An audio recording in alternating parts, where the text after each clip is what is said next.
Jericho Brown's 2019 Pulitzer Prize winning collection of poetry, The Tradition, is about every day and the unthinkable. It is about how horror and terror can be normal and how we have grown accustomed to a world that deep down we find unacceptable. In a 2018 interview with the Bennington Review, Jericho said that a poem should go beyond what you already know. And if it's going to go beyond what you already know, a poem might say something that begins to have you question what side you're on.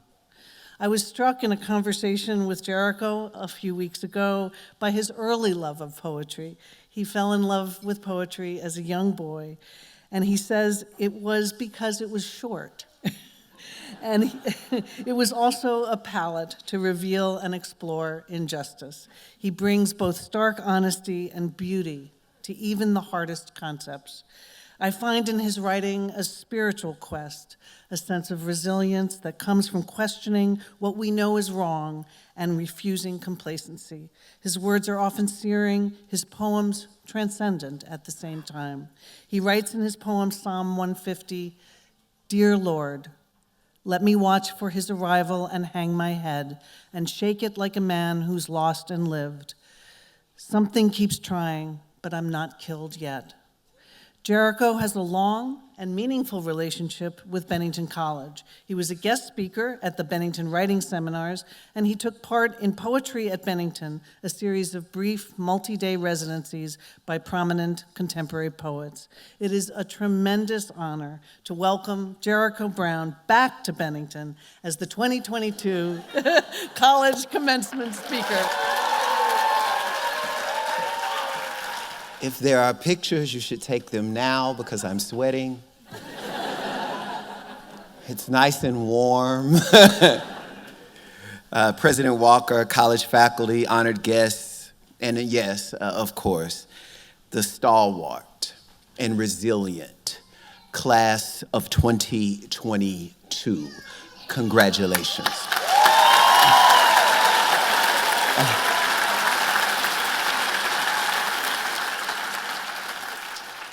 I appreciate the introduction from President Walker. I'm glad she told you I am a poet. It's really nice to have someone else introduce me that way when I have to say it myself. When I meet new people and they ask me what I do, I answer that I'm a poet. And they look at me very strangely. On a few occasions, people will ask me what I do, and I tell them I'm a poet, and they look at me directly in my face and say, "No, seriously, what do you do?" Or, "Stop playing, Jericho, what do you really do?" Or, "How nice. A poet, but what do you do for a living?" When I repeat that I am a poet, they look at me with the saddest faces, as if they feel sorry for me. People go as far as telling me other things I could do. Some of these people have been my own parents.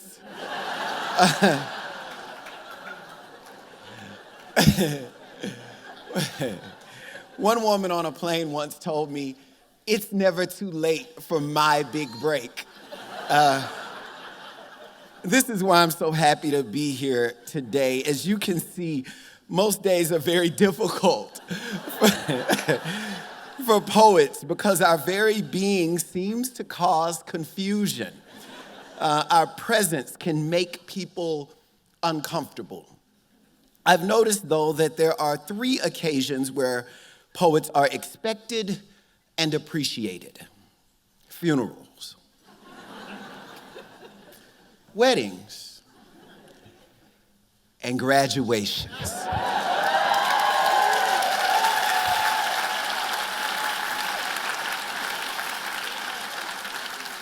Still, just in case anyone is uncomfortable, I should probably explain to you why I am a poet.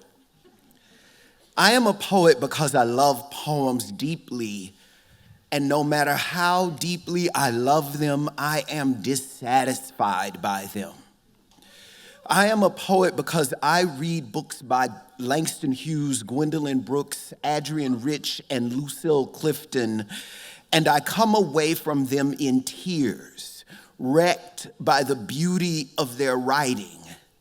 Yet I am not so wrecked that I don't notice, even in these giants, something missing. I'm a poet because I keep trying to write what's missing.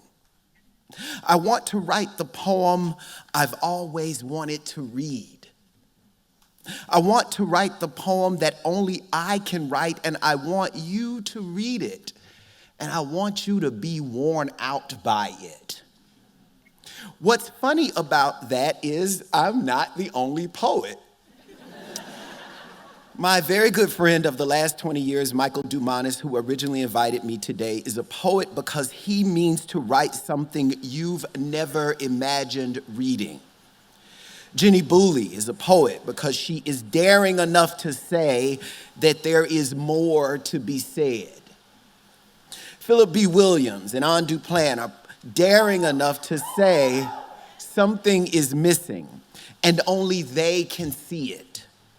I am a poet because I keep challenging myself and proving to myself that I can build what has never been built before in a land of edifices. Class of 2022, I mean that I am just like you. You're not here just because others have graduated before you. You're here because you needed to prove to yourself that you could be.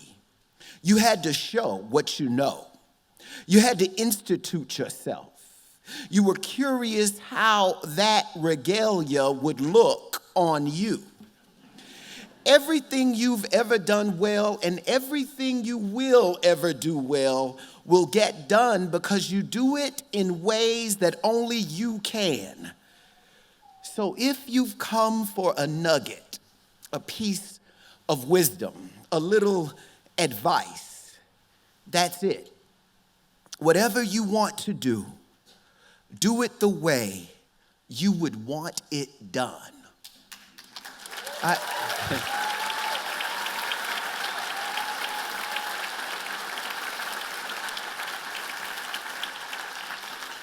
I've taken a lot of classes, and now I teach. When I teach a class, I do what I would want done in that class if I were a student. I design my syllabus around what I would need if I were my own student. Can Marley Rose Liebird direct a play such that it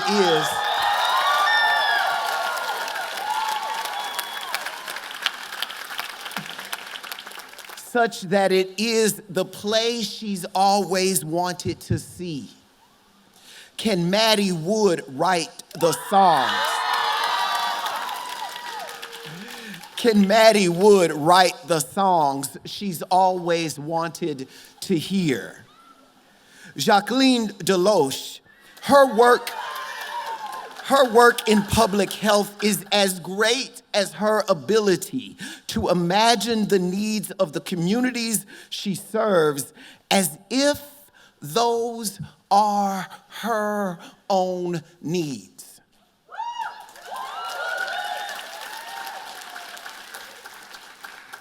You're on your way to being a doctor. What does care look like when you need care?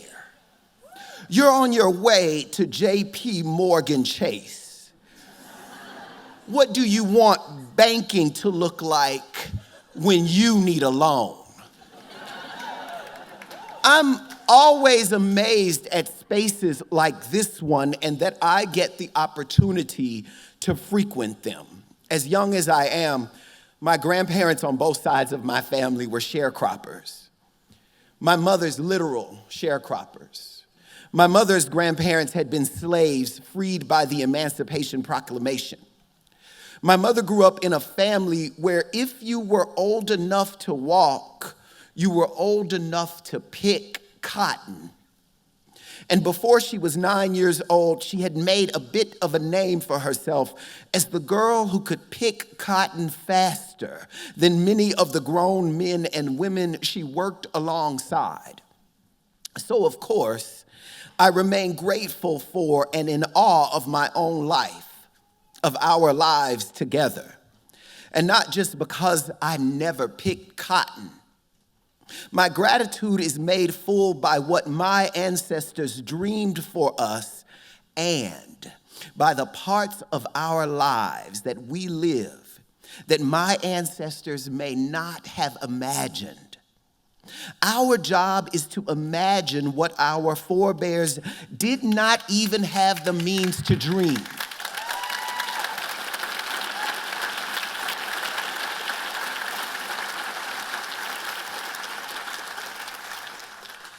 I am grateful for my imagination, for our ability to meet needs people didn't even know they had before they read our poems, or see our films, or hear our songs, or experience our very special brand of public health. Of course, it is difficult to speak of gratitude in the 21st century. The last few years of our education has been particularly difficult for us, for our families, and for this college itself. But you're a survivor. I have a lot of work to do today because I know you can't tell a survivor nothing. It seems silly to think I might say something to you that you don't already know, and considering our regalia and the celebration that brings us together today, I'm not foolish enough to think that I'm the smart one in the room. Not one of us is here because she is a dummy. You also know that education is lifelong, and today's commencement is only a break. The most I can do is welcome you to tomorrow. But let me be clear about what tomorrow can look like. Rather than tell you what you've already heard luminaries such as Oprah Winfrey and Barack Obama and Beyonce say through commencement platforms such as this one, I want to tell you what little I can, liberal arts graduate to liberal arts graduate. Class of 2022, be radical. Be radical or be ready to get out of our radical way.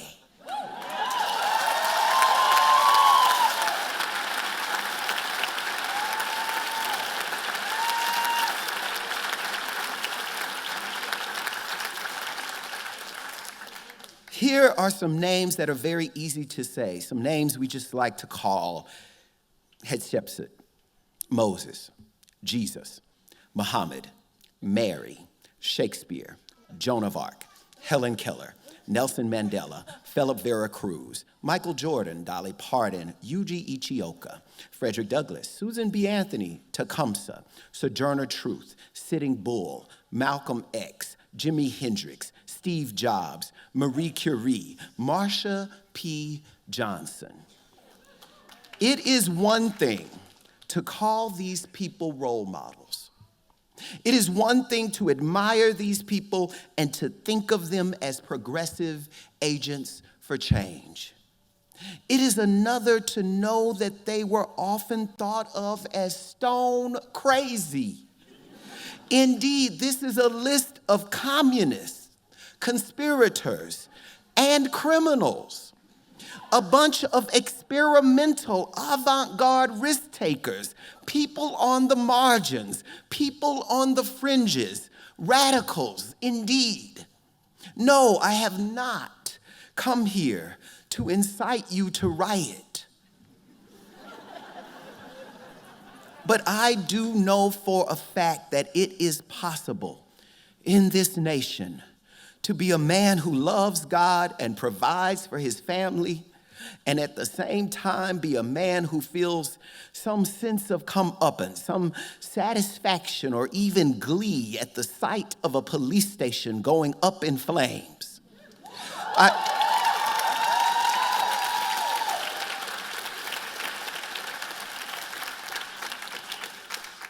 I know it is possible to love a nation and pay taxes to a nation, knowing that that same nation intends to suppress my vote. For so many of us, the dream is a calm one. We want to get married, have a couple kids, live in what my grandmother would call a big fine home, and eventually retire from a good-paying job. Maybe a movie on the weekend, and some cornbread to eat, and the right to get fat eating it. We'd like our mania to be nice, cozy, middle-class mania.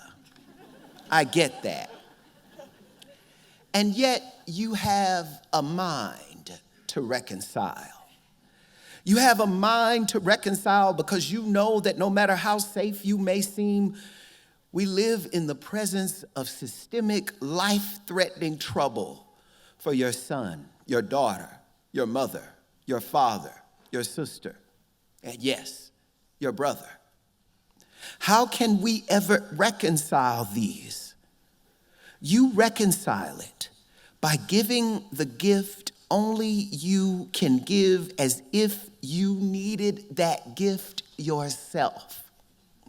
We need you, and we need what you do. And we need you to look at the future knowing the past. If I am to be the realization of my ancestors' dreams, then I have no choice but to believe that the moment I am called is indeed the right moment, that everything in my life has led to this moment. And no matter how dreary the moment seems, no matter how bad the health of my nation, I am prepared for it. I told you, dear class of 2022, that I am just like you. If I am chosen, then you too stand in this moment with a gift that only you can give. And you are graduating just so you can give it. I'm counting on you. We quite literally need you to survive. I wrote this thinking of the many times I've graduated. If I were sitting with you, I'd want a commencement speech that was to the point and brief. And with that, I say, thank you. God bless you. And congratulations to the class of 2022. Congratulations.